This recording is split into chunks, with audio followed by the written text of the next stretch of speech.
കയ്യാങ്കളി വേണ്ട, പൊയ്ക്കോളൂ. ഞാനിവിടെ കുറച്ചു നാൾ താമസിക്കാനാ തീരുമാനം. അത് മടുക്കുമ്പോ നമുക്ക് എന്താന്ന് വെച്ചാ ചെയ്യാം.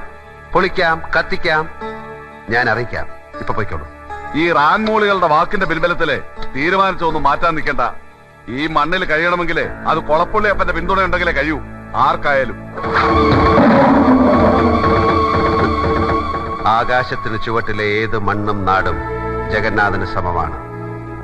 പിന്നിൽ നിന്നും മുന്നിൽ നിന്നും ഒരു തുണയുടെ ബലം എനിക്ക് ആവശ്യം വരില്ല. തകർക്കാൻ എന്തു എളുപ്പമാണ്, കെട്ടി ഉയർത്താനാണ് പാട്. ഒന്നും തകർക്കാൻ എന്നെ വല്ലാതെ പ്രേരിപ്പിക്കരുത്, അതാർക്കും നന്നാവില്ല. ഒരറ്റത്തുനിന്ന് പൊളിക്കാൻ തുടങ്ങിയാൽ ഞാൻ നിർത്തില്ല. പൊളിച്ചടുക്കും പലതും. എന്റെ ഉള്ളിൽ ഞാൻ തന്നെ ചങ്ങലക്കിട്ട് കിടത്തിയ മറ്റൊരു ജഗന്നാഥനുണ്ട്, മുറിവേറ്റ മൃഗം. അതിനെ പുറത്തു കൊണ്ടുവരാൻ ശ്രമിക്കരുത്. ശ്രമിക്കുന്നത് അവരവരുടെ കുഴികുത്തലായി തീരും.